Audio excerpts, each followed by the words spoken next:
The devil's hands have been busy. What is it? It's real flesh and blood, though it seems to heal itself quickly. The heart is human and very powerful. The brain too, but with a chip interface. You done to me? It has a hybrid nervous system. One human cortex, one machine. What have they done? Who built you? My name is Marcus Wright. You think you're human? I am human.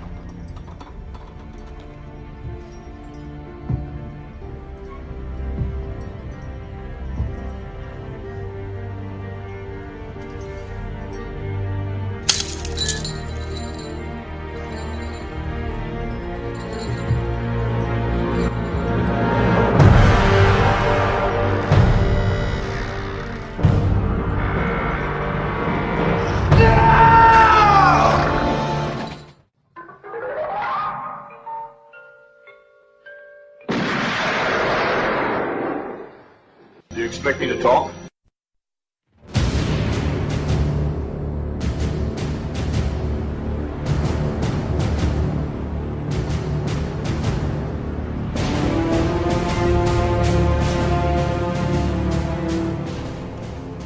Good morning, good afternoon, good evening, and good night, and hello, and welcome to episode 165 of Do You Expect Us to Talk? I'm your host, Becca, as always, joined by fellow Cyber co-hosts Charlie, Chris, and Dave. How are you all?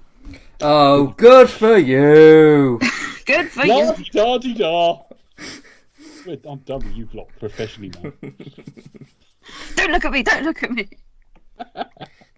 Don't move my lights around, oh my god. And, yeah, I mean, you could say that was purposely done because it's about the only interesting thing about this film. But anyway. The one bit that survived, for anyone who doesn't know what we're talking about, during filming, they went to do a scene with Christian Bale, and the director of photography was in his eyeline messing around with lights during a take. And he absolutely lost his shit because it comes in the dialogue that he says, I can't remember how many times it is, but it's like that's about the third time that day. And he said, I'm not in the scene if you're distracting me with this. But he lost it. And he was like asking McGee what he thought of it and saying they were done professionally and saying if it happens again, I will not come on the set if you're still employed and that sort of thing. And absolutely went off at him. Christian Bale, to his credit, has constantly said in interviews since, sorry, unreservedly, and he did carry on that day with the guy. And he says, I was out of order. There's absolutely no excuse for it. But it doesn't speak to the happiest working environment. No, it doesn't. I think that, yeah, that's probably... It's basically, it tells a lot when the most interesting thing about a film is kind of what happens behind the scenes, what happens off screen. But no, I mean, yeah, as you say, to his credit, Christian Bale he's since held his hands up and said, yep, no, my bad. You know, myself and my colleague are on good terms now, so that's good. It was a bad year or so for him, actually, because he was filming that around the time The Dark Knight came out. And he was arrested for some sort of assault on his family around that time as well, which again... Gosh, I remember that. He was cleared. Cleared. Didn't he attack his sister or something? Well, he was cleared. But, from a PR perspective, it was a bit of a bad couple of months. Bit of a rough year. For Mr. Bale. But then he's always kind of been known as that super method actor, hasn't he? If you look at the Machinist and how much weight he lost for that. Yeah, I would recommend anyone look that up, used to be. Anyone, go to a Google image search, type in Christian Bale, The Machinist. It's the film he did immediately before Batman Begins. Yeah. Whilst he wasn't overweight in Batman Begins, he's visibly bigger than he is in the two sequels. The reason being, he had to put on as much weight as he could as quickly as possible and actually went slightly too far and had to reverse course quite late. The Machinist, he got down to something like 120 pounds. And it is absolutely shocking to look at. Apparently, I remember he said that his diet was just coffee and apples. Yeah. Probably not a lot of nutrition there. This stuff can't be good for you. I know Matt Damon had to lose a load of weight for Courage Under Fire when he was younger. And he had to take medication for a good period of time afterwards because he completely fucked his metabolism. He was running 13 miles a day or something and barely eating. Can't be good for you. Can't be good. It just goes to show what dedication these actors have for their roles. And he's continued to do it, Christian Bale. He shrunk down for like, what was it called? Harsh Times? Was it Harsh Times? It didn't sound right in my head. I think it was called that. He did very similar for The Fighter. He got very thin for that. He got very fat to play Cheney in Vice. Yeah, complete transformation again. He got very fat for American Hustle. And I think even he said now that, like, I'm in my mid-40s. I don't think I can do this for much longer. He's probably had enough now. They can do it So digitally. I've always had a lot of respect for him, but as we go into this, I think his presence isn't necessarily a positive. But we'll go into it. What are we covering tonight, Becca? Tonight we have reached a low point for me. So tonight we review Terminator Salvation, starring Christian Bale, Anton Yelchin, Common, Sam Worthington, after a raft of other guys, Helena Bonham Carter, Bryce Dallas Howard, Moonblooded, Michael Ironside, and Terry Crews, with a score by Danny Elfman, written by John Brancato and Michael Ferris, directed by McG, and released in 2009.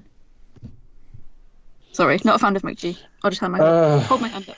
Well, what else do we know McG from? Let's start there. Charlie's Angels. Both of the Charlie's Angels films. Now, the first Charlie's Angels film I really, really struggled with.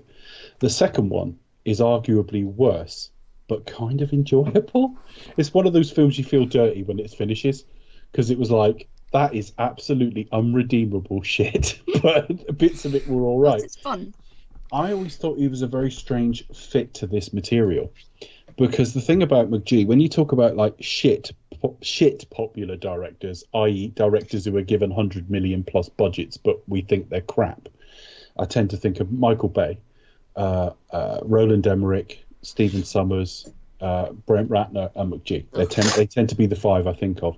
And when I look at them, I think Michael Bay, it's his mentality that gets He's in a class all of his own, surely. Well, Michael Bay is... I mean, I don't want to just repeat Kermode, because Kermode always talks about his sensibility, so I don't want to use that word. But it's certainly his mentality. Is that he's got a very... When you actually look at his shot making, it's pretty good. On a talent level, I think Michael Bay's probably the strongest, but he's also probably the... Brett Ratner aside, the person amongst all of them I'd like least. I think his attitude stinks. Stephen Sommers is shite. I mean, I found Van Helsing absolutely unwatchable. Brett Ratner's a horrible human being. Roland Emmerich, I think, just takes everything very, very seriously. If you want really ham-fisted dialogue, he's your man. But if I were to like group them, McGee's most like Brett Ratner in that they've got kind of a lighter sensibility, the pair of them. So a future war Terminator film, he doesn't strike me as the most natural fit. Don't know what you think. No, but then again, this was kind of. I mean, what is McGee's natural fit? Because he did Charlie's Angels, then he did some like drama on about football. I mean, I'm not seeing it's got Matthew McConaughey in it, and then he did this, and then he followed up with a couple of like kind of action comedy type things. Yeah. But without the Charlie's Angels, like... I think he's best suited to like a buddy cop film. Yeah, it very much strikes me as like by the numbers, just get someone just to do a job. Yeah. I've no actual stylistic ability whatsoever. At very least, of all of those men I've just named, he's the one you'll never hear anything bad about in terms of like working with and what kind of man he is. And he's produced on a few things, and he's apparently a very sort of eager and friendly collaborator. So I've got nothing against the man, but I mean, if you were going to put him on a Terminator film, this isn't the one. You know what I mean? Yeah, but that'll be I'm next week. sure he's a lovely person, and as an artist, can't fault his methods. But still, there's nothing wildly incompetent in it. But no, that's the thing. Isn't personally, it's just a film, to be honest. So yeah, apologies on that front. He reminds me a little bit in terms of the end result to somebody like Len Wiseman, because whenever I watch a Len Wiseman film, I see a complete appropriation of other people's ideas. I've always given the example of the Total Recall remake. The Total Recall remake had I haven't read the book, so I don't know, what's in the Philip K. Dick work that preceded it.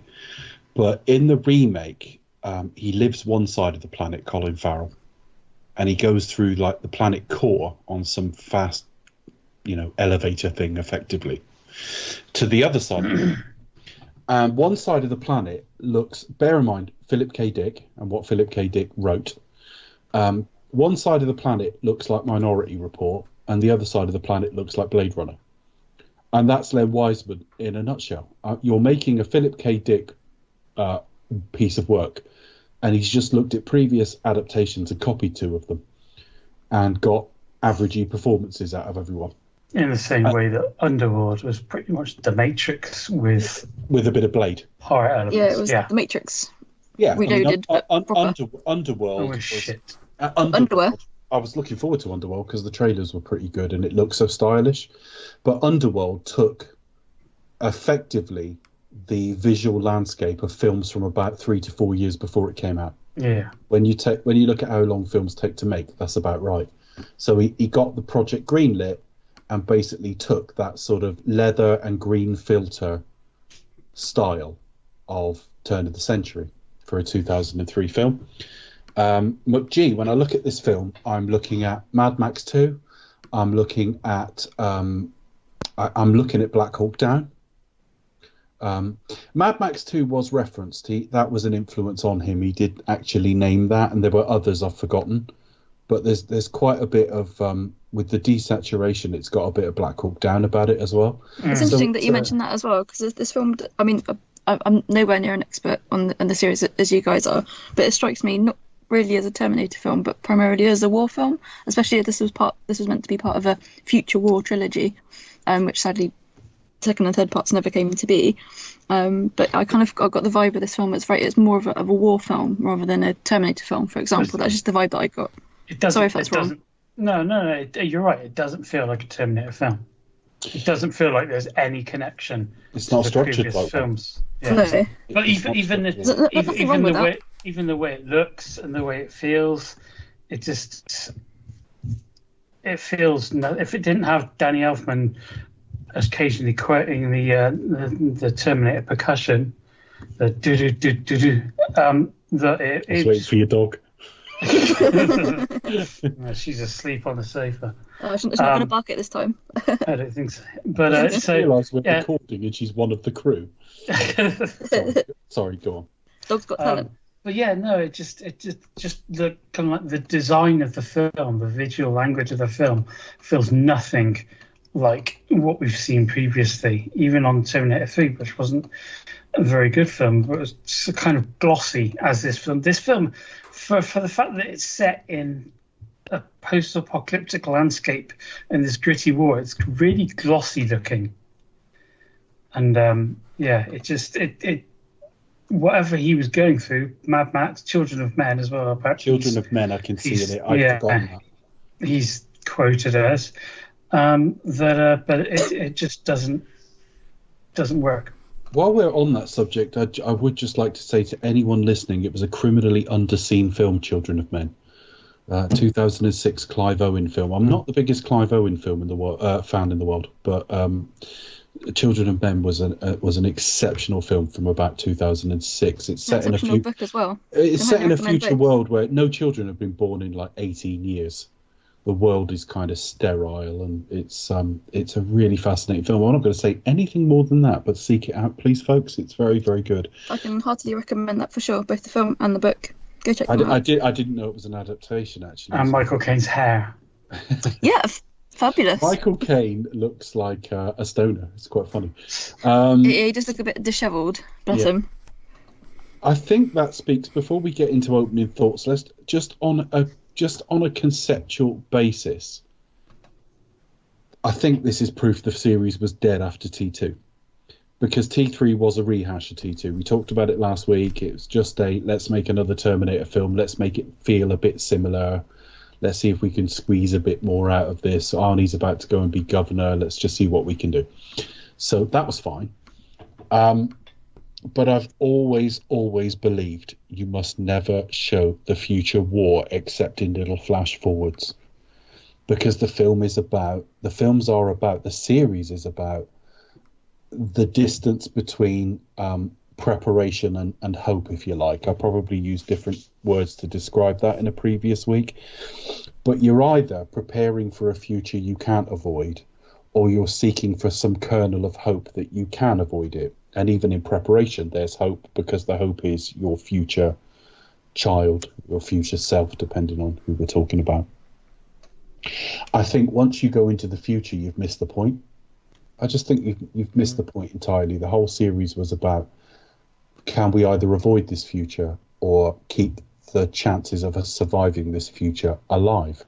And that's why it should have stopped after T1, driving away with that bit where, there's a storm coming, and that just momentary pause where she looks and takes a breath and says, I know. That's the heart of the series. I almost don't like the T2's hope maybe we can stop it, but I'll buy it. That's okay. That's the problem with this film conceptually. I don't actually think there's a series set in the future. I don't think there is. I do always remember about talk about, wouldn't it be cool if he did a film set in that, in the future war kind of setting. I don't know whether that was mostly sort of driven by the studio or... No, I think that was fan driven, but bear in mind we've talked a lot, and when we say this, we don't mean to patronise listeners, because we include ourselves in this, in that what you want and what you need are two different things when it comes to film.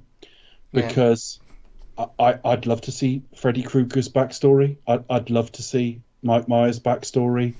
I'd love to know a bit more about James Bond, but actually, in storytelling terms, you mustn't. And we've got countless examples of where that was a bad idea. So if you're constantly hinting at a future war, fans are going to say, I want to see that. Yeah. But with the greatest of respect to anyone listening, and I include myself, we're all wrong to want that. And that's almost egotistical to sort of put ourselves above you to say that. But we can look at countless examples in recent film history in the last 10 years where they tried to show us a bit more, and actually it was totally the wrong thing to do, because either it didn't work because the backstory's not important. When Kyle comes back and says there was a war and your son sorted it out, that's all you need to know. The details are actually irrelevant. It's all about trying to keep her alive. And so either the story's irrelevant or it's not actually there. I'd love to see the future war. Well, they haven't thought it through. It's just a fucking plot device. You're asking them to invent something completely superfluously. Or, at very worst, it demystifies characters. And I've always believed you must see as little adult John Connor as possible. And to see a sort of a flawed, gruff Christian Bale demystifies this very, very special man. It's much more interesting, whatever you think about John Connor, to look at him and just go, I wonder how he gets from this to that. Yeah. And just leave it at that. I don't know if you guys agree with that. What do you think, Becca? It's difficult. I mean, especially talking about knowing prequels or sort of, how these characters came to be. Obviously missed the point, but looking at Bond, for example, obviously Hickson and Cole's Young Bond books have been, multi-million bestsellers around the world. And you've got the Bond origin stories by Dynamite as well. Again, hugely popular all the world over. So I think there is, especially for that kind of story as well, there is that appetite there. But I think here, I do agree with what you're saying. I think, to a certain extent, I think for this film wasn't really the time or the place. Perhaps could have been done in a different way. You can kind of, show flashes of it. But, to pick up on your point as well, Charlie, for kind of what that's kind of really, really gritty as well, but also it kind of looked a bit too shiny, a bit too polished. It perhaps could have been done, in a slightly different way, with a different vision in mind. There's nothing wrong with kind of saying, okay, so we're going to go back to the roots of the character and see, kind of explore that, see what happened. I think this is also a special case, as it was meant to be the first part of a trilogy, which didn't happen, unfortunately. Well, I say unfortunately, I'm not too sure. But yeah, I just sort of think that I don't know, a bit of half and half really, column A, column B. But I think perhaps from looking at this particular arc of the storyline, it perhaps could have taken another filmmaker's vision, I guess. You do raise an interesting point by referring to the literary angle. Yeah, obviously that's kind of like my only frame of reference, but I'm just trying to think. But yeah, I suppose we kind of maybe go that's back. a middle ground, because you've always got expanded universe in most fandoms. Mm. So, for example, I don't want to see a young Picard at the Starfleet Academy series. I'm happy with just a reference that he was a bit of an asshole when he was there. But there's nothing wrong with like writing it into like what if fiction if people want to go and read that. But it's not hard canon. It's a bit like in Bond, you had the Jane Moneypenny books. Well, in official canon now, she's Eve Moneypenny anyway. It's not even the same character. No. So, I don't know. What do you guys think? I think This whole backstory shit, because that's what this is. I know it's in the future, but it's backstory. Yeah, well, you know, it backstory but reverse. Yeah, I kind of think it's okay, or at least if you have a decent idea, you should try to explore it. I think there was probably at the time there was some sort of appetite for it, but at least what Dave suggested, which is like never give what the audience want, just because they never know what they actually need. Not never, but don't necessarily give them. Yeah. Don't necessarily give it because they want it. But watching, I think what the biggest mistake is, and to speak to Dave's broader point was, they made John Connor the central character, and it would have been better suited if he just like introduced a different set of characters and made it their story, and John Connor is kind of like almost in the background. So it's like it's just, you know, John Connor is like the leader, or the almost kind of like the myth, the legend, and he kind of still remains that because it's the film's not about him, it's about someone else, and you basically have like a new film or trilogy which you can sort of hang that around of, rather than actually it can be separate from Terminator, but you know what I mean, but still kind of like taking that concept and having like sort of have this little world that is introduced. So I think there was something you could have done that could have had something decent from it. But the problem is you have John Connor as a main character, you got Marcus as a lead character, and you have you've got this big massive cast. And what struck me more than anything was just the lack of character in anyone. Like, apart from broad pictures of like who this person is, like John Connor, he's the leader of the Resistance. Well, he's not really a leader because he's taking orders from Michael Ironside. But anyway, you know, but he's leader of Resistance and he doesn't trust Terminators. That's basically his whole character. And that's it. You know, it's just like set piece kind of, you know. I mean, I'm quite keen on the action, but I did find just not giving a shit. it's just quite bland, and what really sort of, you know, puts the nail in the coffin is just I couldn't give a shit about anyone. You know, the scenes which was meant to be emotional, meaningful, impactful, and you know, just like, yeah, well, I can see what you're going for, but none of this has been earned. You know, I've barely spent any time getting to know anyone because, you know, I'm just watching an action scene after set piece, and the film just moves quickly on to the next thing, and before anything just manages to set on anything. So yeah, no, that's my feeling on it. Anyway, what do you think, Charlie?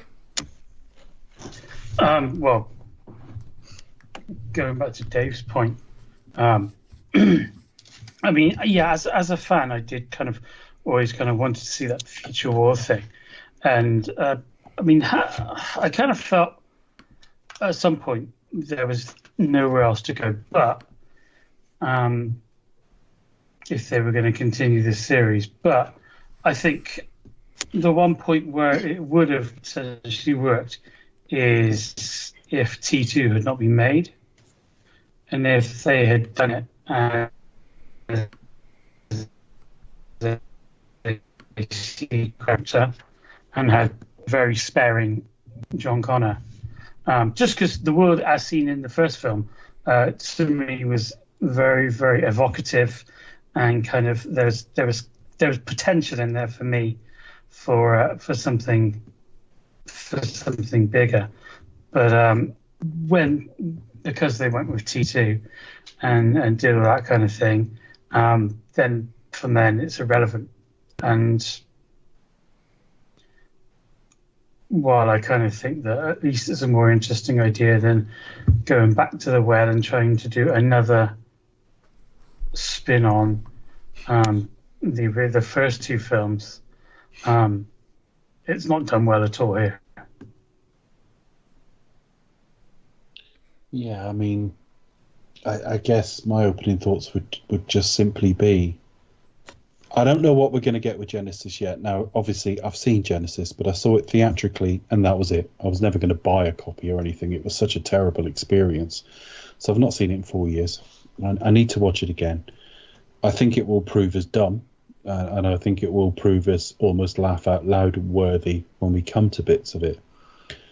But I'd be hard pushed to think it's going to be more boring than this. Chris off air gave the example of Die Another Day, and he's probably right in that objectively Die Another Day might be the worst Bond film. You can debate that, but it probably is. It's certainly the most outlandish. I mean, people talk about Moonraker, but most of Moonraker is actually reasonably straight. I mean, there's silly sight gags and there's the pigeon and all the rest of it, but most of Moonraker plays like any other Roger Moore Bond film. It just does. Not maybe the first couple, because his first two were a bit straighter, but it's not wildly out of kilter with The Spy Who Loved Me. It just isn't. You can argue over which is better and all the rest of it, and I understand the case, and I think I would rank them quote unquote the right way round.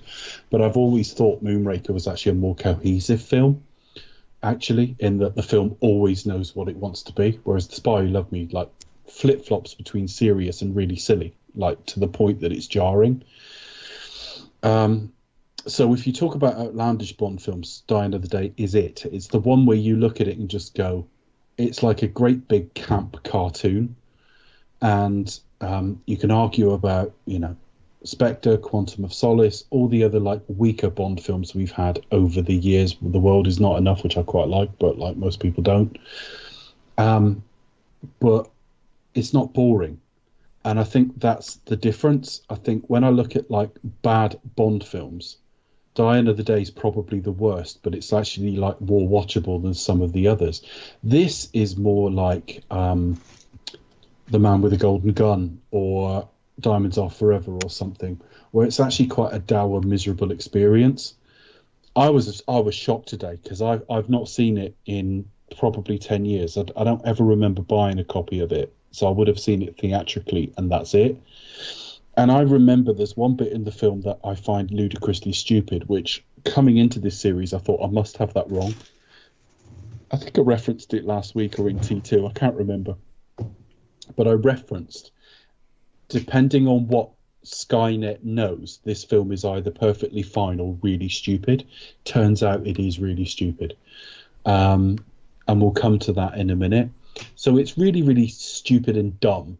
But if you just skip over that and watch it scene to scene, the action's boring, the characters are boring, the dialogue is boring and dour.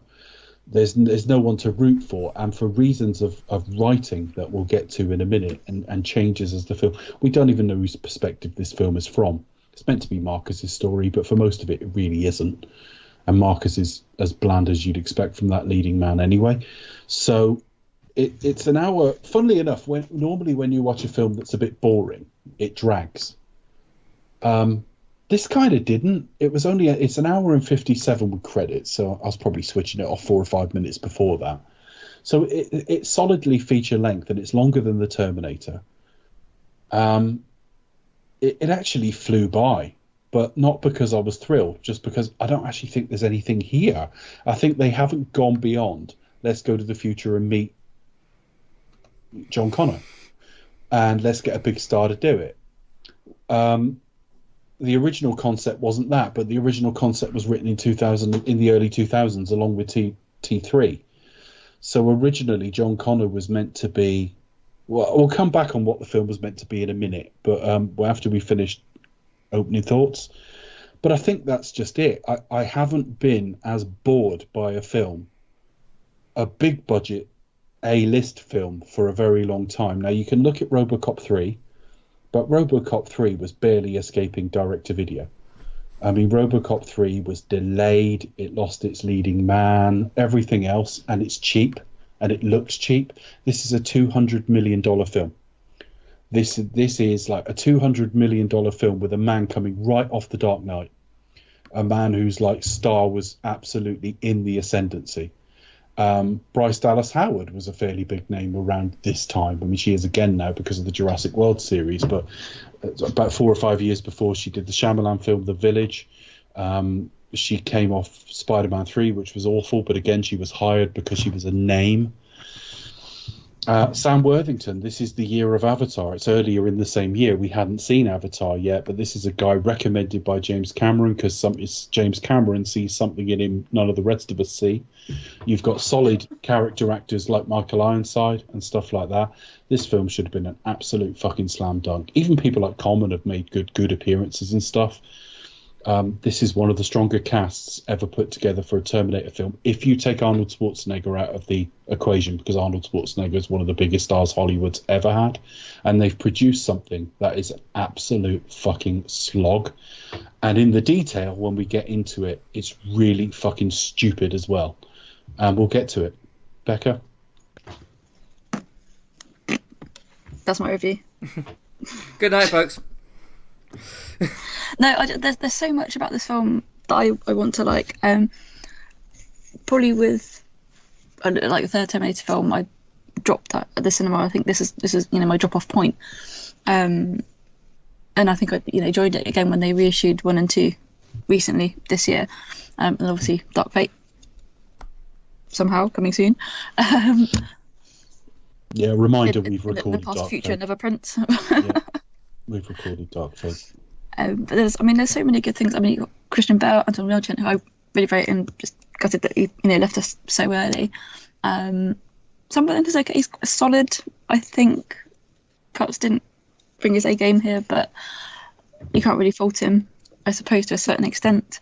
Random Helena Bonham Carter cameo, but it's always fantastic to see her. Just such a interesting performance, whatever she's in. But yet she also suffered a terrible accident with her family during the making of this film, which is very sad. Great character actors like Michael Ironside as well. Amazing score by Danny Elfman. It's really nice to hear that the Terminator percussion and also sort of strains of the main theme as well, which I probably didn't pick up on the last film, but I feel it's kind of been missing. It's kind of like seeing a Bond film, and sorry to refer back to that, but also Captain America film, for example, and not hearing that theme, even phrases of it here and there, or just little aspects of it, just not referring back to that. And it's just there's so many different elements about this film. Obviously, you've got Stan Winston effects, always amazing. For me, they just don't come together. I mean, I said earlier, it's kind of, for me, it feels like a war film and not a Terminator film. That's nothing wrong with that at all. As again, this was meant to be part of a future war trilogy, which never came to be.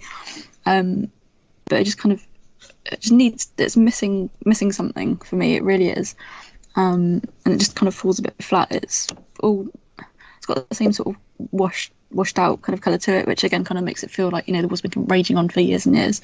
I think some of the visuals also fall flat a little bit, unfortunately. Although I can appreciate some of the in camera visual effects. A lot of the, probably not all of them, but I think most of them, or the new style Terminators that we see, were created sort of like real life in camera, for example. They're not CGI.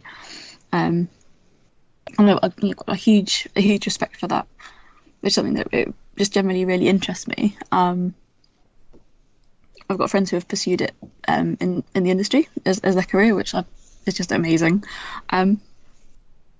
But yeah, there's just so many things that I really wanted to like, and it's got lots of lots of good elements, but for me they just don't join up.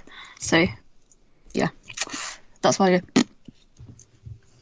So sorry everybody for raspberrying in The your film ears. was originally meant to be. They scripted 3 and 4 together. So we were talking about continuities offline earlier, because I think Charlie said I don't even know where Judgment Day is meant to be here, and it's dropped in dialogue. It's in actually I think it's in the text at the start of the film, after the little prologue with present day Marcus. This is when it gets messy. It was in the early 2000s, and we know Judgment Day was 2003 in T3.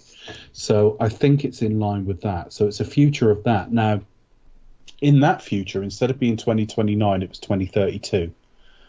But the conception of this was John was going to be kind of the character, kind of almost like a ghost in the film. He was in the background. You were aware of him. Whether you'd ever see him, I don't know, but you'd hear him through radios and things like that. So when he's on radios talking to people, that was the original conception of the character. His voice would be heard, and it would be about Marcus and a young Kyle Reese. And then, of course, there were lots of conversations about who would play what. I know they had conversations with Josh Brolin, amongst others. I think that was for the Marcus character. James Cameron recommended Sam Worthington. No, I'll leave that because it's self-satirizing. Now, the idea was it was going to be Marcus's. Now, I'll go through it. It was going to be. They hired Christian Bale. He was talked to while he was on the set of The Dark Knight. Talked it out with McGee, agreed to play it, and then rewrites followed. Now, this film's also compromised by the writer's strike of 2007. So you've also got bits that are not quite finished. That affected a few films we've covered in the past. It affected the first Star Trek reboot. It affected Quantum of Solace. It affected a few films from that era. So it got rewritten to make John a more central character, but the film doesn't really support him being a more central character, or it doesn't if you want Marcus to be a central character. So I don't know whose perspective this film is from most of the time. The other thing was the original ending of the film was meant to be one of these bait and switch upending expectation ideas, that John was going to die and his face was going to be grafted onto Marcus's chassis, because spoiler alert, Marcus is a Terminator model of types that never gets fully explained properly. And then he would and then I think there were even versions where he killed everyone around him. So you've got the leader of the Resistance who's now like a mole. But they went with what they went with. That raises as many problems as it, solves in and of itself, and we'll talk about it. But yeah, so troubled production in that respect. The reason it's 6 years later than T2 is the usual studio stuff. It started off as an Orion project, and then it was not Orion, but the forerunner of Orion. Then it ended up being bought by, I think they were called, was it Hemdale or something like that? It was bought by somebody who are now Halcyon. Halcyon. I went to say Halcyon and corrected myself to Hemdale, but you're right, it's Halcyon. Trust your instincts, Dave. I should have done, really. Trust your gut. So this just went through a lot of different hands because of ownership. But once McGee signed on, it was, he was unsure about it and all the rest of it. The film just ends up coming in as a sort of bastardization of what they originally do, right the way down to its rating. Although, I mean, he all the way through, he was teasing an R-rated Terminator film. And he was saying all the right things. I think he turned up at Comic-Con, and I was skeptical because it's McGee. And I don't think I've ever fallen for director shtick since, because McGee was wildly impressive. In whatever presentation he gave that I saw, he just said all the right things, and he sounded like he got it. And it sounded like, okay, if you're going to show the future, I'm skeptical, but we'll see the rubber-faced T-800s, and we'll see like an R-rated version. We'll see a spiritual successor to the Terminator. Will it be as good as the Terminator? Almost certainly not, but it might feel like a sequel to that. And that's almost what Charlie's just hinted at. In a roundabout way, I'm agreeing with him. It's like, well, give us something that feels like the Terminator. Because this is never going to be super family friendly in theme anyway. Kids don't want to go and see fucking Mad Max. They're not going to go and want to go and see this, really. So yeah, that's how we got to where we got. And I think with that, shall we discuss this film sequentially? Yes. Why not? Let's fucking get on with it. Well, to be fair, again, like last week, it's not doesn't really, it's not a very long film. I think I was doing a bit of research around it, and apparently the studio just went to McG and said, just make the movie. Don't really worry about the length or certificate or anything like that. And the one thing I would say is it's boring, but it's not indulgent, I will say. No, it's not. It whips along all right for a boring. It does. Film, it really cracks along. Action is fantastic. Yeah. Cracks along at a really good pace. I wasn't looking at my watch. Apart from that, phone or whatever. No, exactly. I wasn't looking at the time, going, for fuck's sake, it Get on with it. Get on with it. But just nothing was really happening, and it wasn't that interesting. No. He did shoot some R-rated elements, and I think I may have seen that today because I definitely saw there was a topless sequence with Moon Bloodgood. It's not really a sexy scene. She's just washing herself, although she's washing her breasts. Because that's what I imagine. That's a sexy scene. That's what I imagine women do the moment when they feel a bit, filthy. Not that sort of filthy, but when they feel unclean, the first thing they do is lavishly soap their breasts, right? And that's it. Oh, neither confirm nor deny. He actually said, you can tell us off air. Is that what guys do as well? Yes, we wash women's breasts too. What he said was, and I understood this seeing the scene today, because it's a moment where she's washing herself and then she's sort of cupping that area, and Marcus is looking at her and she just looks a little bit kind of like coy about it. He said he was trying to evoke Witness, the Harrison Ford film, where he sees Kelly McGillis topless. Oh, right. And actually looking at it, I'm thinking, yeah, I can see what you were going for there. But actually, because it's barely an R-rated film, it almost looks like, let's just show some tits. But I honestly believe him when he says that wasn't his intention. But they've bear in mind, we're just as we'll get into the scenes in a minute, but there are bits in this film that are paying fan service to things that are now in a changed timeline. So Judgment Day, originally in T1 and T2, happened we didn't learn until T2 actually, but it's 1997. And the war that follows runs through to 2029. And when we see John Connor as an adult male at the start of that film, he's got that sort of Y-shaped scar on his left cheek. That's in the original timeline. In T3, it didn't happen till 2003. People aren't going to be in the same places at the same time on the same schedule doing the exact same things. Yeah, we see him get that scar. And that speaks to an essential lack of vision with this film. We'll get to it with the T800 later. It doesn't make any sense. We'll get to it with Kyle Reese. That really doesn't make any sense. No, that's a bit... It's a film that's trying to sort of, again, fan service. The longer I do this podcast, the more of a problem I'm getting with it. Because back when we covered Spectre and Chris went, and Skyfall and that, and Chris was going, bloody DB5, I was like, yeah, I see your point. And over the years that have followed, it started to really bother me, this whole... Look that they do to fans. It just bothers me. And the thing is, fans fuel it.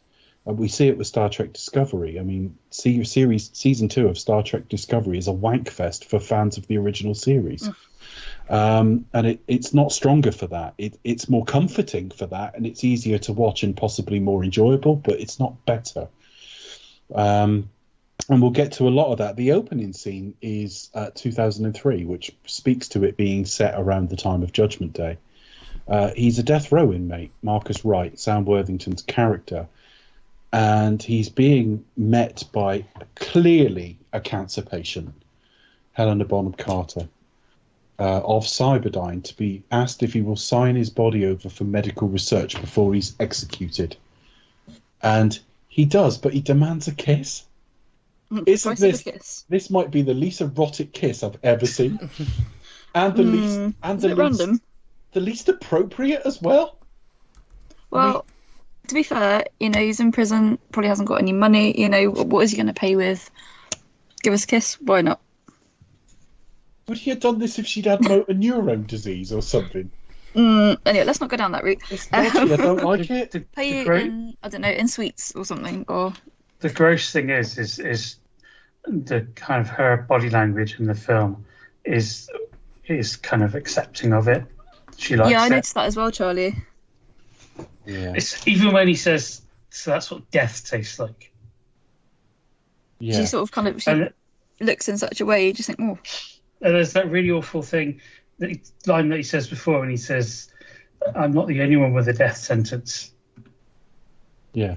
Yeah, obviously she's It's just cancer like, patient. why It's don't you like- just put a big sign on the screen? Yeah, saying, post- Cancer. I am going to.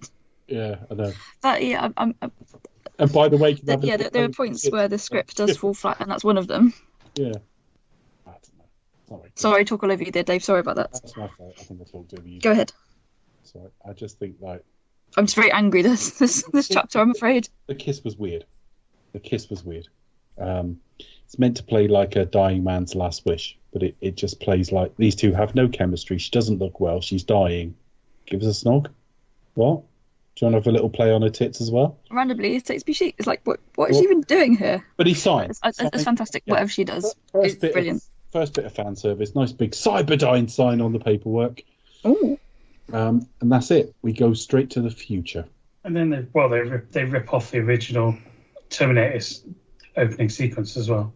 Well, yeah, it's kind of a bit. we start with the text. Yeah, the text is Skynet became self-aware and just describes what happened in T2. Yeah, but I mean the credits. I mean, yes, it does.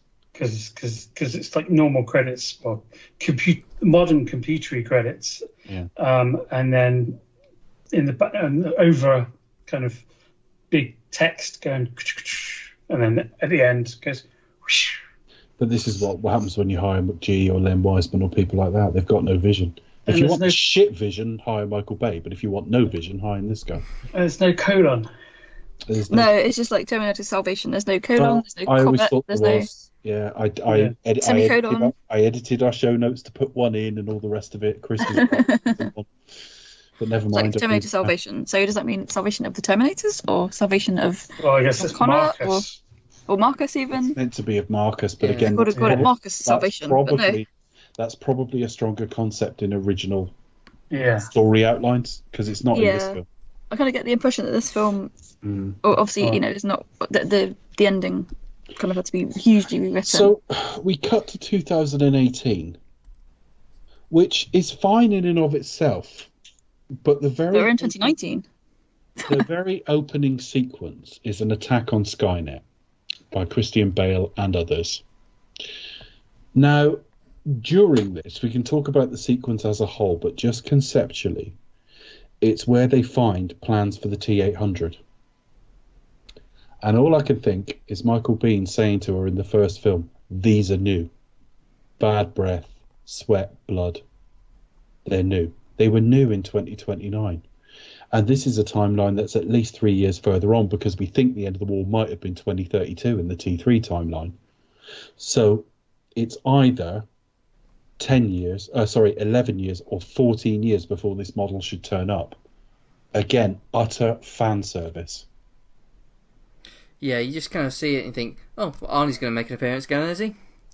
Yeah, more or less. Mm-hmm.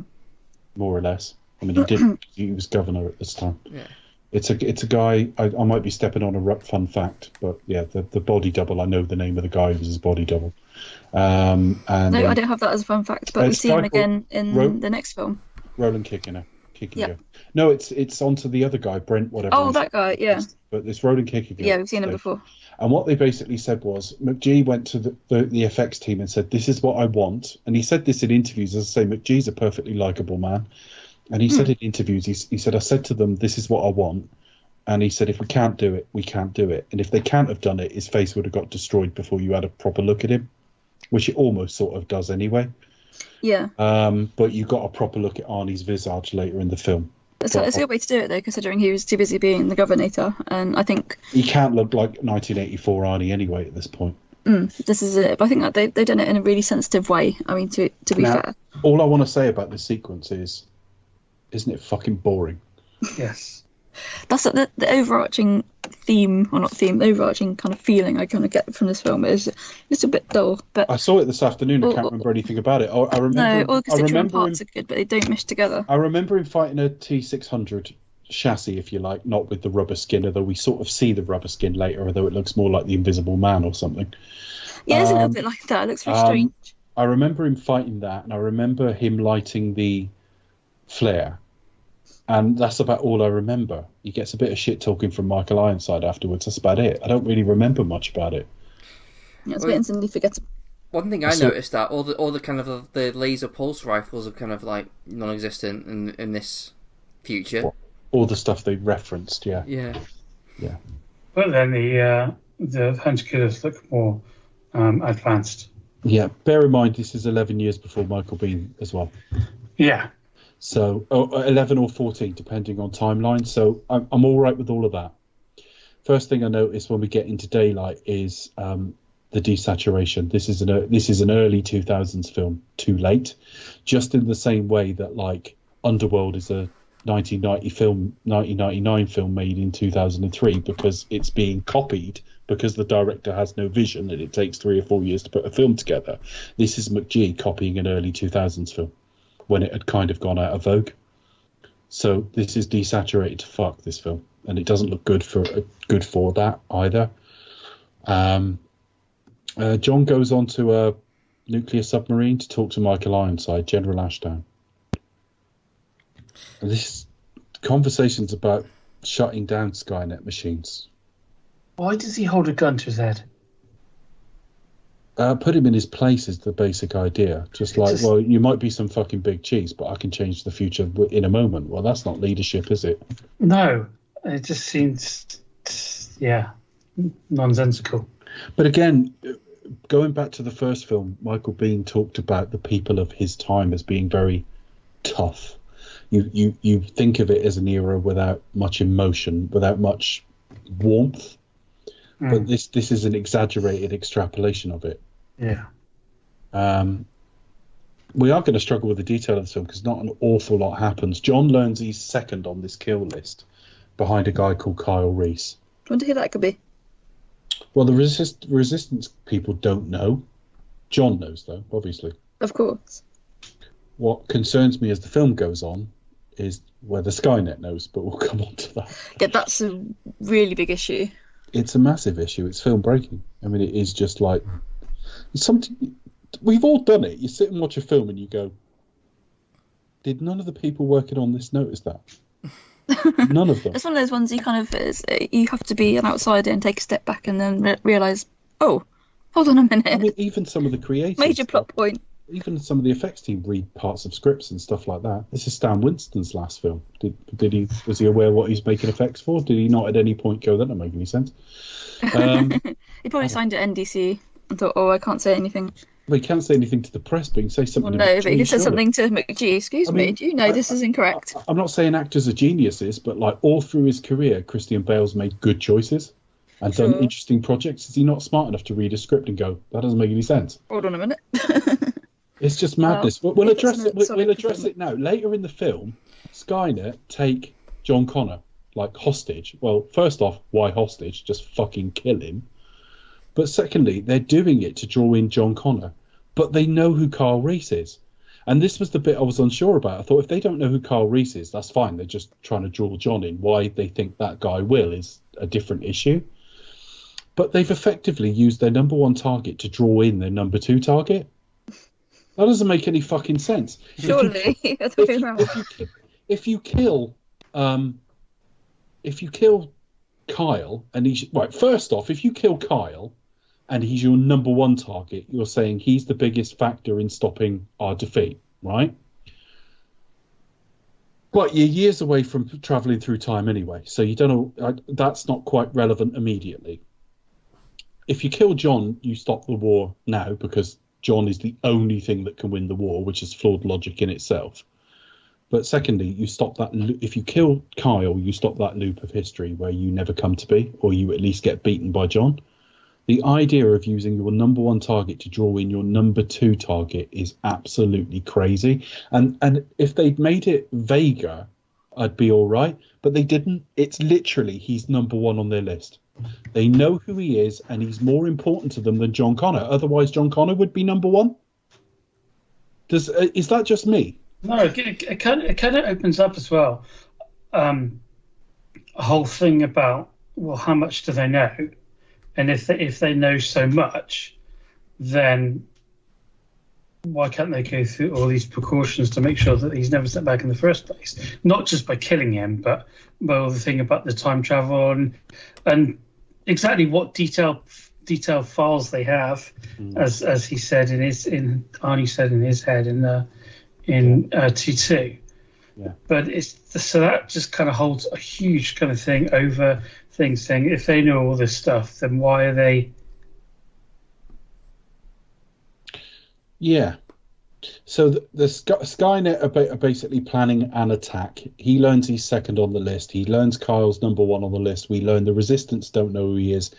At this point, Skynet must know who he is, because why would he be number one? He's just some kid. He's like a 17-year-old or whatever. But that does get spelt out later. We then meet a wasted Common. I'm not saying Common's the greatest actor in the world, but he's at least a name, and he's hardly used in this film. Yeah, he's very underused. And we see his wife, I mean, Bryce what's Dallas. his role? I'm just going to act gruff and... I don't know. He's just there, isn't he? Yeah. He's supposed to be a second in command. Yeah, we meet. Yeah, I didn't really get that impression, unfortunately. We meet a recast Kate Bruce. So the original casting idea was to keep going with the T3 cast, but with the long gap, they changed their mind and wanted a bigger star, and I understand that. Bryce Dallas Howard. Bryce Dallas Howard is visibly pregnant at this point, and she was pregnant in real life. You can see it in her face and stuff. She's glowing. She is a doctor at this point. Bryce Dallas Howard said herself that basically it's not a redo of T3. She was a vet, but she's kind of continued to she's basically become effectively a de facto doctor in the war. And yeah, they're just sending out radio broadcasts to Resistance around the place. And I think we see Marcus arrive. Yeah, he kind of we kind of see him as John Connor's doing the search and finding all the people. Yeah, it's an awful reintroduction as well. What, with him screaming? Yeah, he kind of looks like Arnie at the end of Predator. Yes, he does. And he just goes and he just really woodenly. By that we mean absolutely caked in mud. Basically, he's had a mud bath, which yes. Arnie does in the Terminator to make him not trackable. Yeah, and those just the most wooden screams. Sam, does anyone here get the appeal of Sam Worthington? I'm happy. Before you answer that, I'm kind of happy with him in Avatar, only in as much as he's a dumb soldiery type, and he's meant to be watching the world anyway, because he's gone to a planet he doesn't know. So it is that Martin Sheen Apocalypse Now idea. Let's just have a guy who can stare out and watch the world. I don't think he's the best choice, but he kind of suits that. But for a period of time, Sam Worthington was big news, wasn't he? Well, he was putting a load of stuff really for a brief he amount was of kind time. of yeah. What's that one where he was on a building ledge? Man on a ledge. Man on a Is ledge. that literally what it was called? Yeah. Literally man on a ledge. Fucking hell. That's It's inventive. gripping, Is it good? which is what he did to the I ledge. don't dislike the But guy. it's quite good film. I don't dislike the guy, and I've seen worse actors. He just plays a bit blank. He was in that Everest film. Oh, I didn't think I saw that one. Everest. Yes. What about that film where he's on a ledge? Oh, man on a ledge. What about the Everest movie? Everest. Oh, yeah. He was in Hacksaw Ridge, but I don't remember him in it as much as I liked Hacksaw Ridge. He was one of the guys who gave him shit. Then he ended up I think he was the guy at the bottom. He was Officer behind a. All right. Oh yeah, no, I got it. I don't think he's as bad as that. But again, he's one of these young actors, a Jai Courtney type who's just start their career with just giving kind of shit and bad direction. Well, it's a bit like Shia LaBeouf was massive for a couple of years, and you just look at it and go, where did anyone get that what from? happened there? I've seen worse actors. I don't hate him, but he's very bland. I He was think born in Surrey, apparently. Yeah, I'm seeing Yeah, it. he is, Look at that now. Godalming. Let's go. Godalming, I don't know how you pronounce that. God awful. God awful. That's all reason. God awful. Oh no, I'm sure it's lovely. No, I was referring to him, not the. Not the place. I'm sure the place is lovely. But Wrath, Oh, is it Macbeth as well? Very interesting. Wrath of the Titans and Clash of the Titans. God. And it was he was big news, and so was the 3D bump after Avatar. So you just got this bland guy in this terrible retrofit 3D. He's got some good things on his his IMDb.com page. I love how he's basically getting locked into all the Avatar sequels. He actually strikes me as someone who'll get better as he gets older. Apparently he auditioned for Casino Royale. He was in the final 5. The final 5 Fun fact. was, let me try and remember that. The final 5 was Daniel Craig, obviously, Henry Cavill, Henry Cavill, yeah, Unluckiest Man in Hollywood. him, Goran Visnich, and the guy from the Hawaii Five-O remake. Oh, that guy. That was the final 5. That was the ones that had to go and do a full day of filming and all that stuff. And then Visnich from ER. and then the final 2 were Cavill and Craig. Eon wanted Craig and got him. The director, Martin Campbell, wanted Cavill. But I think that's why he was dubbed Unluckiest Man in Hollywood, because he missed out on all these amazing roles. But then... Until he got Superman. Well, yeah, until he became Superman. So Superman. pretty... And the mustache. Yeah. Yeah. But no, now he's certainly the luckiest man in Hollywood, for sure. So yeah, I don't get it with Sam Worthington, but he's someone, as he gets a bit, I think a bit like a Kevin Costner. When Kevin Costner was at his absolute peak, I used to watch him and go, but you're really fucking bland. And now when he turns up in stuff, I'm really pleased to see him. He's just got a bit of age and gravitas about him now. He's not fundamentally a different actor. He's exactly the same, but he's got, I don't know, age suits him. I mean, when they said, whatever you think of Man of Steel, when they said he's going to play Jonathan Kent, I thought, fucking perfect. yeah. On paper, anyway. So, like, I quite like him now, and I think Sam Worthington might be the same. He might be a lot more interesting when he's in his mid-50s. Yeah, it's kind of like a gruff, everyday man, kind of... Yeah, he might be all right. But, yeah, so we see him. I think he immediately has to fight a T-800? A T-600. Yeah, it's a T-600. They're a bit bulkier. Yeah. And he's rescued by Kyle. Now, Anton Yelchin passed away just after Star Trek Beyond, didn't he? Yes. Just after filming it. Turned out he had a bad lung disease as well, didn't he? He had cystic fibrosis, they said, which no one knew. Yeah, he wasn't very well, unfortunately. He was struggling on set and stuff like that, but nobody knew why. No. Anton Yelchin is fucking freaky when he opens his mouth. It sounds like Michael Biehn.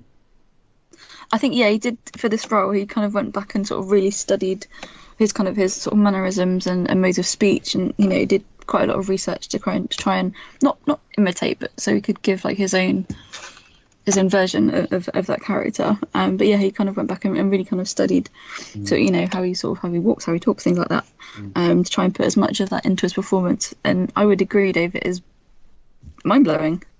I was a bit stunned. But in a good way, though, I think. In a good way, because when he died, people were naming films he did. Naturally, he didn't have any massive leading roles or anything that people could point to. But the first thing that came to mind was this, which is a shame because it's a bad film. But like, what a fucking just his performance is really good. Performance. Really good performance. Same with Christian Bale as well. I mean, he's kind of. But again, you know, he still puts in like a really solid performance. Also, I can recommend. Whose perspective is this from? It's both of them. Yeah, literally. Is this meant to be the adventures of young Kyle Reese? Is this meant to be John Connor rising to power? Is this meant to be Marcus coming, you know, learning about the world that he doesn't know? The script doesn't know who it wants to focus on, does it? It's a bit here or there and everywhere. Well, basically, the script's just been passed around, like, sort of, like, and taking ideas and just kind of... The reason why it's as bland as it is because it's got no ideas of its own. On. No, it's a bit of a patchwork. Yeah, so yeah, it's a bit of this, bit of that, and you've got no central premise. Bit of the other would have perked it up a bit. Yeah, bit of the other could have improved it. And he's hanging around with a I new think Sam Worthington companion. was a bit of the What's other. the fucking point of that? Sorry. What's the point of Star? What's the point of the Star character? Yeah, I thought that. She's lovely, but a bit extraneous. But no, she's a very, very bright young actress. Although probably because she's called Star, it just made me think of V. I thought of the Star Child from V. The problem with that, here's the reason why she was probably just used as a prop. So, like, you know, Carl's got someone to look after, or like interact with when they're separated. It's half baked as fuck, though, isn't it? And that's just it. You know, there's no real purpose. It's just like, oh well, Carl has to have someone when he's away from Sam Worthington. So let's give it that. And plus, also it adds a little bit of like of heightened danger because you've got someone to kind of look after. But yeah, I thought that through the entire film. Laziest narrative device in the fucking world. They'll throw a child in. Yeah. And if they're mute, they're compromised. They don't have a voice, so you have to be their voice. And yeah. What a load of bollocks. Nowhere near as good as our sitcom of the week. Which this week is Rising Damp. 1974 to 1978's Rising Damp, starring Leonard Rossiter, Richard Beckinsale, father of the one that was in Underworld, which we've already talked about, Don Warrington, and Francis de la Tour. Don Warrington was in Red Dwarf, and Francis de la Tour was in Harry Potter. Yeah, Don Warrington was in the episode. What's the episode he was in? Hollership. Brings to enlightenment. Quickly, please. Yeah, he was in the Hollership episode. So yeah. Why don't I know that one line? Enlightenment, quickly, please. Yes. Quickly, please. Yeah, well, he had such a great voice. Fabulous. Don Warrington, and he had a real. They absolutely cast it correctly because in Rising Damp, it's obviously set in the 70s, which is a less enlightened time anyway. But even allowing for that, you had Rigsby, who was a bit of a sort of old colonialist anyway. And so they put like a very, very dignified black man in that film, and nobody plays like dignified better in that era than Don Warrington. Absolutely perfect casting. It was really good. What? You've seen Rising Damp? I've actually seen that one, even though it was well before my time. It's brilliant. It's really good, which is rare for an ITV sitcom because they're shit. But like, I also was a bit weird seeing, because I kind of knew him more as like a comedy actor, and then seeing him serious kind of roles like 2001, for example, I was like, oh, obviously he's very versatile, and also from the Cinzano adverts. The Cinzano adverts with Joan Collins were brilliant. He filmed about 10 of them. They're probably all on YouTube. Era. Look up Leonard Rossiter or Joan Collins. It'd be easier typing wise than names. Joan Collins, Cinzano. Until I saw him in 2001, and I thought, oh, he's a serious actor as well. Died really young. He died. He was about 54, and he had hypertrophic cardiomyopathy. Oh God. He died like backstage, waiting to go on like at a theatre or something. What was the other sitcom he's really known for? There's a couple with him. Oh, Reginald Perrin. I love Reginald Perrin because it's really Reginald Perrin is like having a midlife crisis, and like you see inside his head. So he's someone mentions his mother-in-law, and he just pictures like a fucking like what are they called? What animal did he used to picture when his mother-in-law was mentioned? Oh. Hippopotamus. Oh. And stuff like that, and he used to have really weird flights of fancies, and he set up a business to make complete tat that was like completely useless deliberately and stuff like that. It was really great. But yeah, Rise and Damp's really good. Recommend it to anyone, and it's way more entertaining than Terminator Salvation. Infinitely more entertaining. Hence our diversion onto it was longer than usual. They hear radio broadcasts from John and head towards. It's the one shot of the film I think is quite impressive. They head towards LA, and there is a shot where he's up sort of in the Griffin Observatory area and sees a shot of LA destroyed, and that's a nice shot. That's a really, really nice shot of like modern LA as we know it, but just decimated. Buildings we recognise, but they're only half there and things like that. I do like that. I can't even remember it. Yeah, it sums us all up. You might well have checked out by then. Yeah. It's just all busy work because they do meet like a resistance group. Yeah. And that lasts about 2 fucking minutes.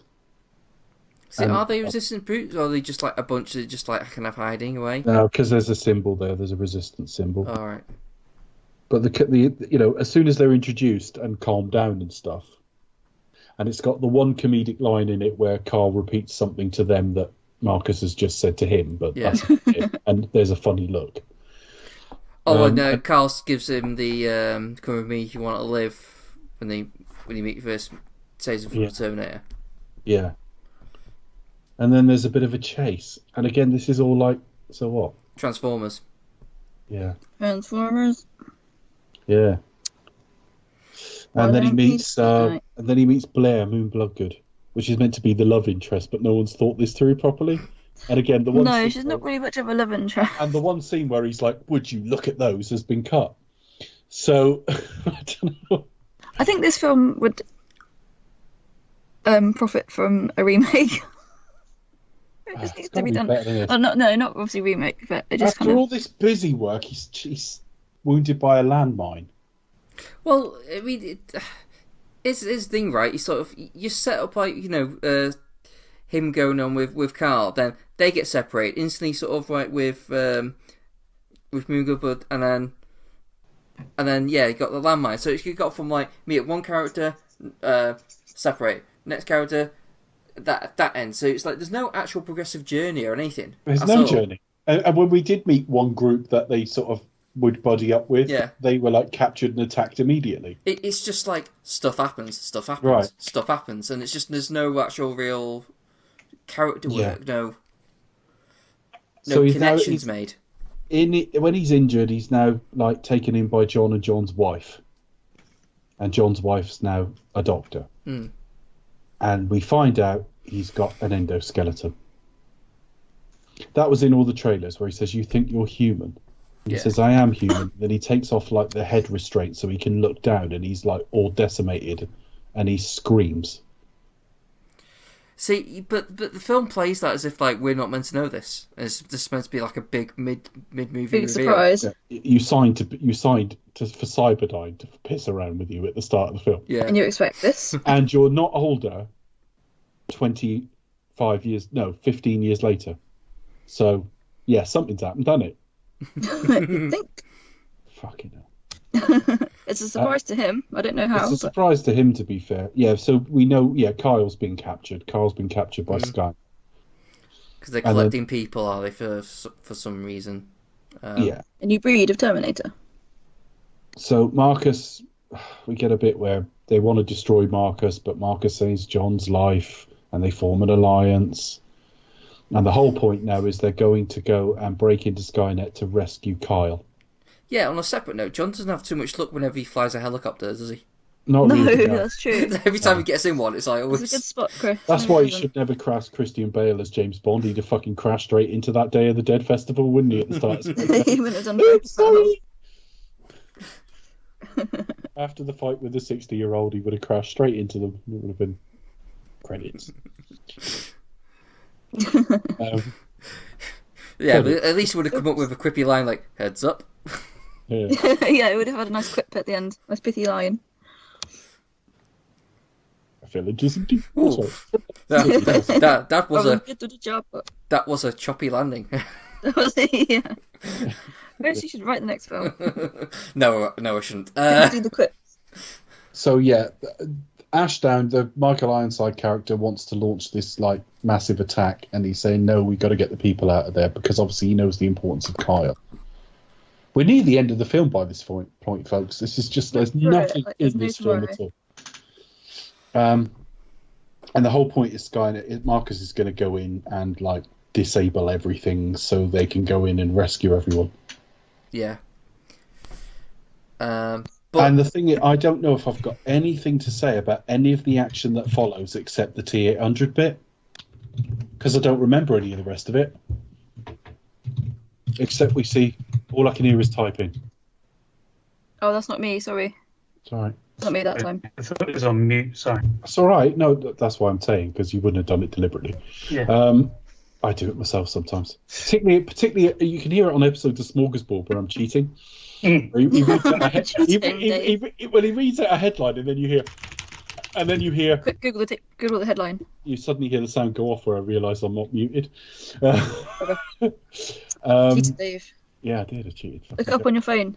Means I'm gonna have to leave all that in the show now. I admit to my crimes. Dun dun dun. Shock horror. Part of the 12 steps. That I'm not doing. It's fine. I'm sure you'll be alright. That I'm not doing. Your reputation won't be in tatters. I guess all I really want to say is about this T-800 thing. Now, I don't know if I said this earlier. I might have done because we were talking off air before we came on. The T-800 is fan service in every single way. But it annoys me when it's film breaking logic, because we've already got number 2 target trying to get be lured in by number one target. But now we've got a model, Kyle Reese, described in the original film as new in the late 2020s. And here we are in 2018, and there's dozens of them ready to come off the line. Even in a changed timeline, that doesn't make sense. If anything, the timeline should be later. Yeah. But we see basically a young Arnie. In terms of a digital recreation, the body looks like him. It is 1984 Arnold, whereas the one in the new film is in Dark Fate is copying 1991 Arnold, who was a bit smaller. The face looks all right. It doesn't look real, but it's 2009. It's okay. Yeah, it looks kind of similar, but also like the whole issue of Marcus being like, doing his actual job without him realizing it. I was like, how does this work theoretically? Was he conscious? Was he not conscious? Like, it doesn't really make much. It seems like too much of an elaborate plot to get to where we are. Well, what was Cyberdyne trying to do with him? I mean, he was on death row. We see him like get sort of strapped to the table where he's going to be lethal injection and whatever.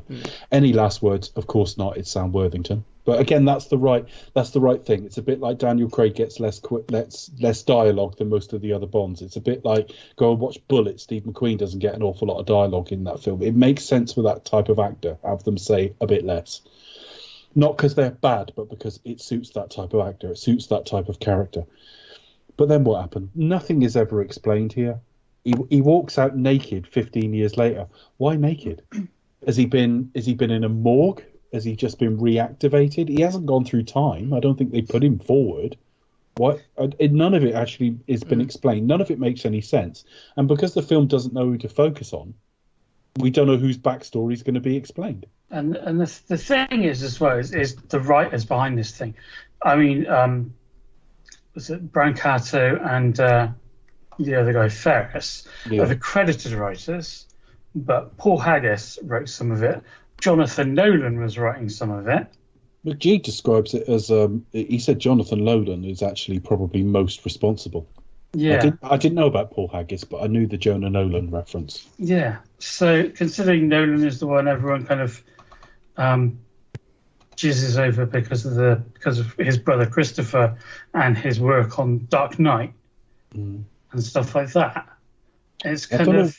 Did he write on Inception? I think Christopher might have written that himself, actually. Yeah, I think. Yeah, that rings a bell. Yeah, Christopher wrote in Inception. Jonah's not his brother, but he obviously rides his brother's coattails and gets a lot of credit out of it.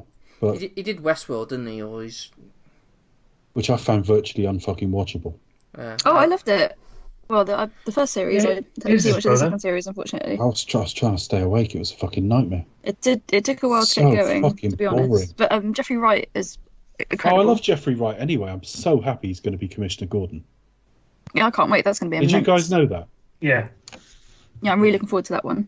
And I heard a rumour today. Funnily enough, I was watching the Grand Prix earlier because today's the day Lewis Hamilton won his 6th world title. Oh, congratulations! And his father was in and amongst the mechanics and the crowd and everything else. Yeah. And with him, as a special guest, was Matthew McConaughey. Oh wow! Who I read today is being courted for Two-Face. Right, I didn't know about that. That's interesting. Hasn't been confirmed yet, but I can see it. Will you maybe taking a page out of Tommy Lee Jones' portrayal of the character? Well, hopefully not. Hopefully not. I'm thinking with the accent, maybe. I would be concerned about the number of villains. Did I not know it was loosely a adaptation of The Long Halloween, which is just phenomenal. Oh, okay. The Long Halloween is like the best Batman I've ever read. And he's got a really big part, Two-Face, in The Long Halloween as well. He does. I don't think it's going to be literal, but it's going to be... Well, yeah. The only problem with it is The Long Halloween's best suited to be in like a 12-part TV show. And its sequel as well, Dark Victory. Dark Victory introduces Robin. And at the same time, there's a parallel story for Catwoman in Rome, I think it is. Yeah. I don't know if it's called When in Rome. There's a Catwoman book at the same time. It's Jeff Loeb. It's Jeff Loeb. I can't remember who the artist is. Tim Sale. That is the typing. I'm doing it now. Yeah, Tim Sale. I really, really love his drawing of Batman. It's slightly rough deliberately, but it's nowhere near as stylized. It's nowhere near as muscular, and it's like the Batman I want to see. Yeah. And every time they do like an animated Batman film, I'm disappointed it's not that. Like The Long Halloween is like my Batman. That's my Batman, The Long Halloween. I take it over Rush and like Year One and Dark Knight Returns and everything else I've ever read. It's fantastic. Anyone listening, go buy Batman, The Long Halloween, Jeff Loeb and Tim Sale, about 10 or 11 years old now. And it's based around, all the villains are in it, but it's based around Julian Day, the Calendar Man. And The Dark Victory is not quite as good, but it's not a million miles off, and it brings Robin into the story. So it's effectively like Year 2 of Batman, something like that. If you were to read it in continuity, and it isn't strictly in continuity, you could read it just after like Year 1 or something like that. It's really, really great. But Jeffrey Wright has been cast as Commissioner Gordon in the new Matt Reeves film, which is going to come out in about. Robert Pattinson has just started training. The first photo of him training dropped on Instagram today, so he's prepping for like filming in the new year. And Jeffrey Wright's going to be Commissioner Gordon in that. Which has caused Twitter to lose its shit because everybody went. Well, because Zoe did with Catwoman, didn't they? Because Zoe Kravitz has been cast as Catwoman, and they've all lost their shit. What next? A white shaft? All right, whatever. Oh dear, that old. Well, people have forgotten the Halle Berry one, haven't they? Well, I saw someone argue, but that wasn't Selena Kyle. Selena Kyle was Latina in. And also the Adam West one, because there was Well, Eartha Kitt, exactly. People seem to forget about Eartha Kitt. Actually, that was Selena Kyle. I've read all sorts of shit on the internet about it. It's quite funny. Yeah, that was 1966. Yeah, so very progressive. What should worry you is 1966 is more progressive than you are, you tossers. Well, exactly. But that means as well there should be a person of colour playing Barbara. Well, yep. Yeah. Exactly. To be honest, if the race has nothing to do with the character itself, I don't care. Well, no. You know, a white Martin Luther King, you've missed the fucking point, haven't you? Firstly, that's a real person, and secondly, the fact he was black might have had something to do with it. You know, well, what next? Tom Selleck as Black Panther with the suit coming out of his moustache. Yeah, sorry, that was an idea we had during the Black Panther episode. Jonathan Nolan did a lot of work on this, I believe, but again, I'm very reluctant to slay writers here if it has been such a hodgepodge of different scripts.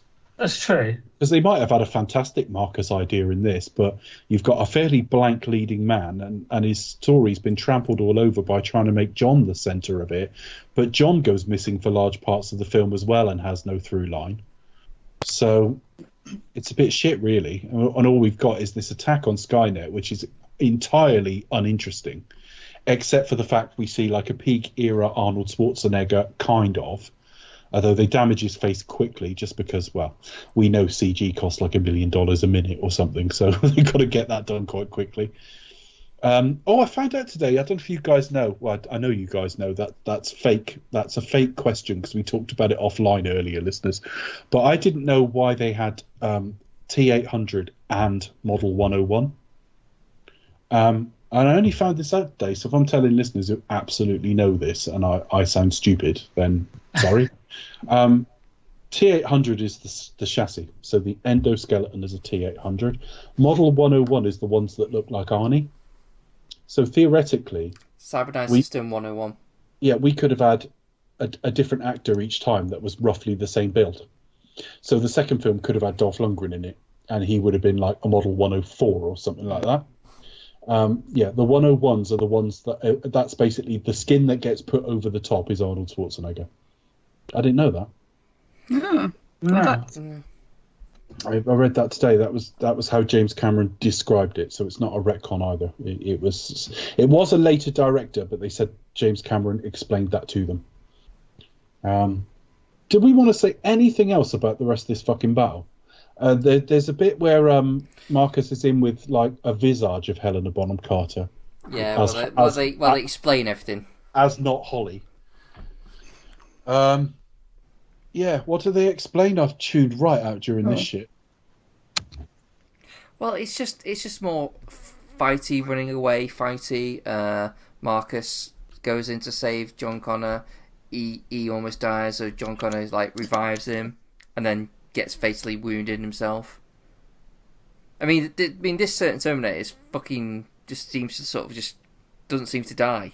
It's like you should have said that one in the original film, quite frankly. But I mean, it survives like getting molten. He stabs him through the heart. Yeah.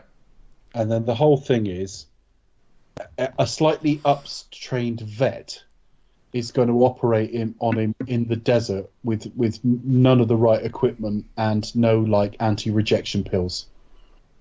I mean, I once dated a transplant patient. They take a lot of fucking pills. I don't think you can just shove a heart in that you don't know is a match anyway, and everything's just going to be terrific. So, what kind of Terminator is he that he's got a heart? I don't fucking know. The film never addresses it. He signs up for a load of stuff in 2003.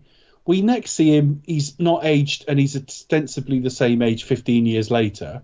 He gets injured. He's clearly got an endoskeleton. Moon Bloodgood leans her head against him at one point. A completely wasted character, Blair. Moon Bloodgood. She needn't be in this at all. But she rests her head against his chest at one point, which again was supposed to be part of this budding love story they didn't bother following through with, which I don't mind, but don't tease me 5 different stories. And she said what a strong heart he had, so we knew he had a human heart at the time. And they put it into John to save his life. And the first thing that just doesn't make sense is she's a doctor. Now, vets, and it's harder to get into veterinary school than it is medical school. And they've got to learn so many different animal anatomies and stuff like that. Vets are not less trained than doctors. But the idea that they can just upscale to be a doctor and then be a transplant surgeon, we don't know if these two are any kind of match at all, and he won't need any kind of drugs afterwards. And it seems to sort of play the fact that he's the only option. Yeah. Like, there's no one else around they can just sort of like, oh, he's not poor, let's just grab him. Particularly as there are deaths every fucking day, given you're in a war. Yeah. And see me, if you can get any fucking heart, get another one. But the thing that struck me the most odd was like, you know, Christian Bale gives him like the most odd look, like as he's lying down, as if to say like, oh, thank you. But it was like, I think, well, any heroic character would be like, no, don't do this. You know, my life's not worth it. Any heroic character would do that. And it's just really weird, this kind of like, I have to carry on living because I'm the saviour of the kind of thing. It's really odd. It doesn't sit right with me. It's a little bit... But we've had little time... We've had no reflection from the Marcus character. He arrives blank in his future. Present day to the film, if you like. We don't see any sense of his struggle. We see a sense that he doesn't really know where he is and what's going on. But we don't see any sense of struggle. Well, I died. What am I doing here? I thought when they were going to like use me for medical science, I thought fucking anatomy students would be cutting me up or something. I didn't, you know what I mean? So we get no sense of reflection on any kind of journey. We get nothing about what he wants now. He's in the future, what he thinks his mission is. We get no real feel for what Cyberdyne were really going to do with him. Not really. At the same time, you've got John, who's just there sounding gruff. Well, what's driving him? We do see him listening to some tapes of his mother sometime, which Linda Hamilton did record for this. She did re-record all of that because they go a bit far beyond what you heard. I didn't think that was Linda Hamilton. Didn't sound like it. Is it? Right. It is, yeah. She recorded her roles. It's an uncredited role. Yeah. Kind of like sort of a cameo almost. But yeah, no, she did come back to re-record her lines. She matched the dialogue fairly well in that the bits we've heard before sound the same. Sounds like it could be the same bit of recording, but it goes on longer. So you would think it might be outtakes, but you know, from the original shoot, they recorded her saying a bit more, but it isn't. But we get no feel for her. Bryce Dallas Howard, we get nothing of at all, except to stand next to John looking concerned and do some super surgery when she has to. Moon Bloodgood is in and out of the film before you fucking know it. Kyle Reese is there because he's Kyle Reese. He's there to be a target. So Who am I following? Who do I care about? Don't forget Star. Who have I learned about? Star is mute anyway, and we don't get any time with her. Thankfully, she's not super precocious. At least she's not hacking into fucking Ed 209 or anything. So I'm looking at this film going, whose side am I on? Whose journey am I on? Whose perspective is this from? And there isn't an answer to any of that, is there? Well, no, because there's no character work done at all. I mean, as I said, other than like the basic pitch meal, John Connor, he's looking for Kyle Reese because he's his dad and he wants to protect him, and yet he doesn't trust Terminators. That's the big. There's nothing beyond that. There's nothing explored. It's just, oh, here's Moon Bloodwood. She finds Marcus, and they fall in love. Right, okay. She helps him escape. Right, okay, fine. That's her character. There's nothing beyond this. Nothing. It's just because there's no time for anything else. It's just all just action, plot device, action. It's just dull. Mm. Yeah. And that's really. Then we get them flying off in a helicopter or whatever it is at the end with a voiceover, where he says, "I'm John Connor," and he said, "There is no fate but what we make," which annoys me because A, it wasn't in the original Terminator, and B, it's not the whole quote. Just even for ourselves on the end of that would make it a complete sentence. There is no fate but what we make. It's like they might as well have cut him off mid-word. It doesn't sound right. And that's it. Credits. This was meant to start a trilogy. Fuck knows what that would have been. You've got no idea what you don't know. If you're sticking the Arnie's character, the Arnie chassis in 2018, then you don't know what your journey to 2029 or 2032 is anyway. You know what I mean? Yeah. What are you going to do? Make fucking John and like a Kyle a buddy fucking cop comedy? Maybe explore their growing relationship, and Kyle sort of falling in love by proxy with his mother. John's mother, that is. I have no idea where they would have gone with this, and I'm not sure they did either. I think it's just conceptually, when you start something that might be a little bit open-ended, you're saying, let's see if we can get 3 out of this. But you don't actually know what that would be. Yeah. Yeah. And that was it. Terminator Salvation. What a fucking struggle of a viewing and recording, because I worried about T3 last week, because T3's kind of thin. It's just a straightforward little chase movie. Let's get them to safety. But this has nothing to offer.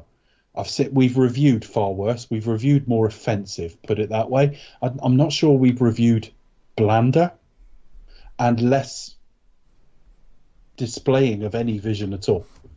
This is just take half a dozen films McGee has seen that are set in either apocalyptic times or war or kind of the desert. Yeah. So anywhere barren. Yeah. Right. And just basically stick that on screen as visual iconography, and then just take a load of characters we've heard of and sort of give them something to do we might recognise as being them. And that's it. No idea whose perspective it's from.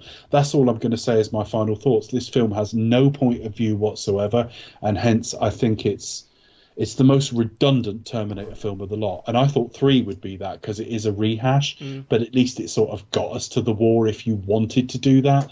This offers nothing and it went nowhere, and that's all I'm going to say.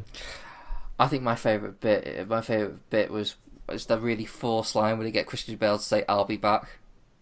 Yes. Oh, it's so cheesy. There are lots of other callbacks like that in the film, and the kind of "come with me if you want to live" sort of moment, the "I'll be back" moment, the kind of "there's no fate, what we make," and it's just like they mangle that line, and it's not even in the original film. And that's just one of the cheesy callbacks, and it's just like, oh, really? Christian Bale's not the actor you Guns N' Roses. No, exactly. Yeah, but he's not the actor you use for nodding and winking lines. He's too into verisimilitude for that. Christian Bale delivered that line honestly and wholeheartedly as part of like his character performance in the film. He didn't deliver it as, "Hey, I'll be back." Nod, wink, wink, say no more. Yeah. so it's all wrong. He's wrong for it, to be honest. I think he looks the part. Like, Yeah. he actually looks like John Cole. But I say it's just isn't played very well, and he's not given anything to do. And there's just probably too much focus on the character itself anyway. Yeah.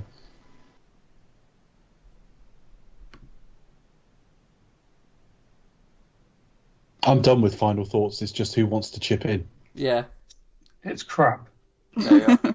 Like I said, We So really are. is this the worst film we've had in the series? Oh, so far, yeah. Yeah, I said at the start they declined in a straight line. The only bit that's giving me pause is I am struggling to believe I will find Genisys this blank. Boring's not. Boring is kind of the right word, but boring implies a slog, and I didn't find it a slog. I looked at. I didn't deliberately lie per se, but I said I didn't look at the time. I did actually. I did a few minutes in where I realised I remembered it really wasn't going to be good. I looked just to see how far am I in and how long is it, but I didn't look again afterwards. It kind of went through all right. It just didn't offer anything. It's a Terminator film because you want to do a Terminator film that's not like any other Terminator film, so let it set it in that future bit we talked about. Yeah. So it went down well enough, but afterwards you kind of like left kind of... It wasn't well reviewed. The worst reviewed series in the series is next week, but it's got 33% on Rotten Tomatoes. That's still a third of critics that at least went, this is all right. yeah, it's all right. I mean, I guess I wouldn't even say it was competent. I mean, from a filmmaking perspective, it is, because like the shots are all in the right place and the sound works good, and at no point do I think the camera's in the wrong place or anything like that. So it's competent from that perspective. But basic storytelling, you need. It's not a vignette style film, so we need this to be from someone's perspective, and it isn't.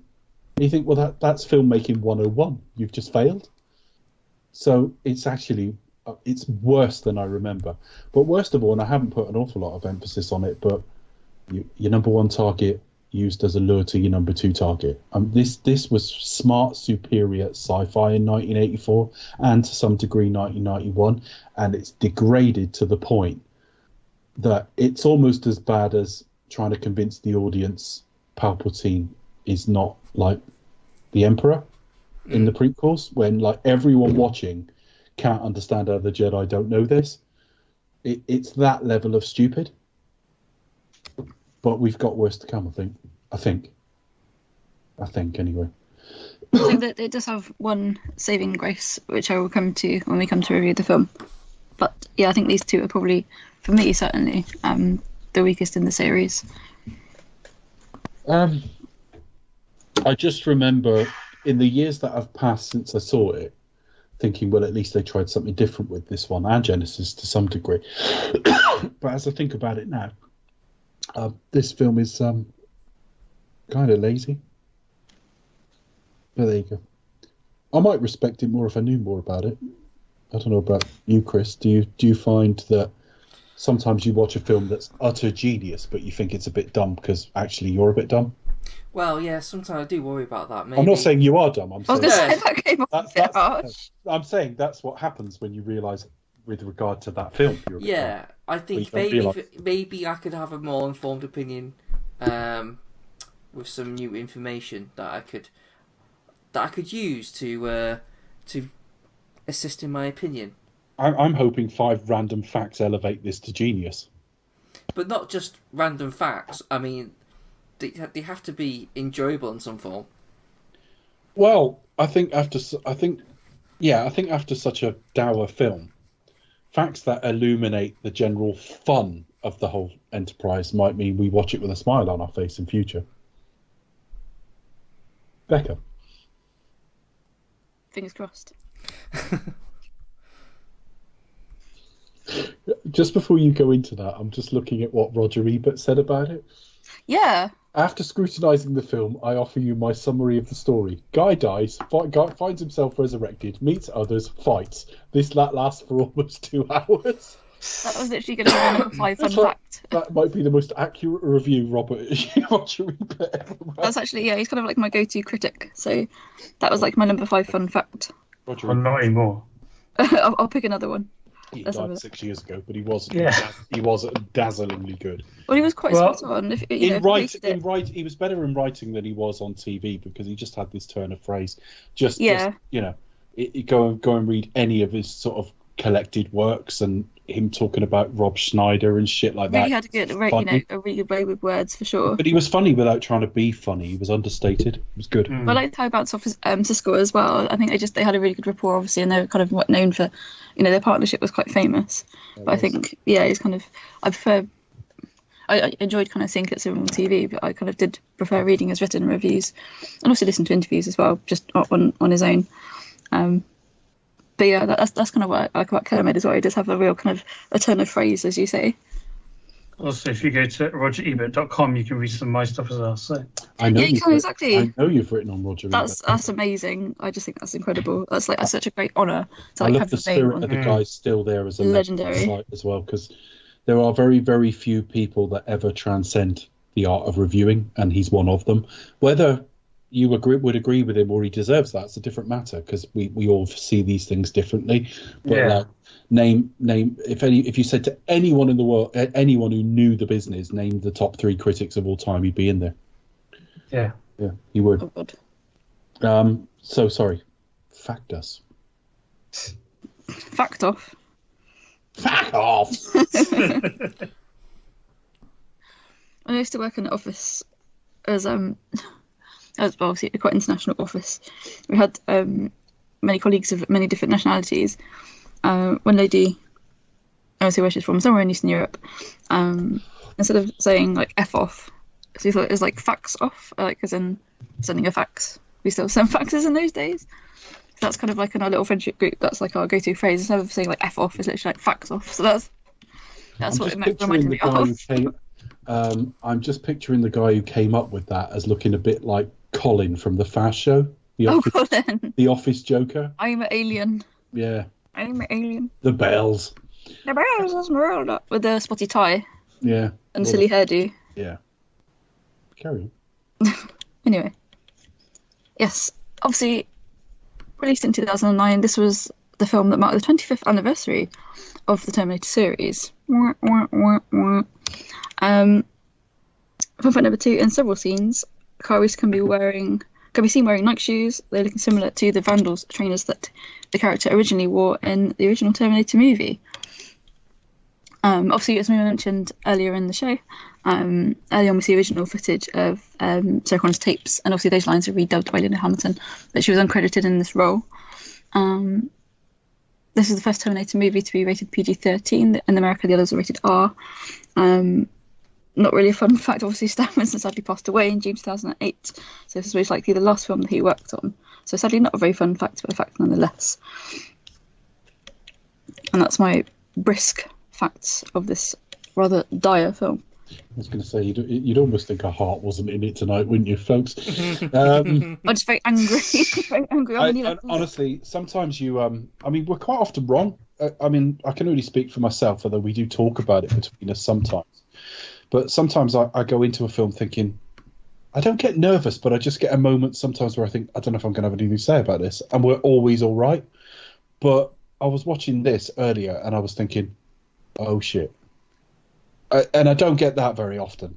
I might get a little, but it's almost a little irrational fear normally. Because you're always all right. You've always got something to say about a film. But I was watching this and it was flying through its running time with fuck all happening of any interest. And I'm thinking, oh God, this is going to be bad. There you go. Charlie, do you have any 6 degrees of separation? Oh yeah, this one was actually really, really easy. Okay. Because I've forgotten it all now.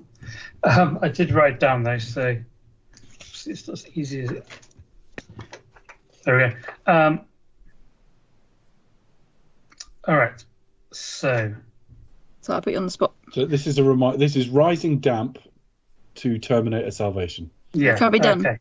So yeah. This right. So in Rising Damp, Miss Jones, Francis Delator, She was in 2 Harry Potter films, Okay. and also in Harry Potter was Gary Oldman, who was Commissioner Gordon Oh yeah. in Batman Begins and The Dark Knight, etc., with John Connor, Christian Bale. That wasn't bad. That was great. That was fabulous. I mean, if I can link Doc Martin to Please Sir to Terminator Salvation, but that wasn't. Also, Doc fucking Martin, ideal. really? Well, via Doc Martin, actually. But yeah. Including Francis that de la wasn't Tour. bad. No. Not including Francis de la Tour.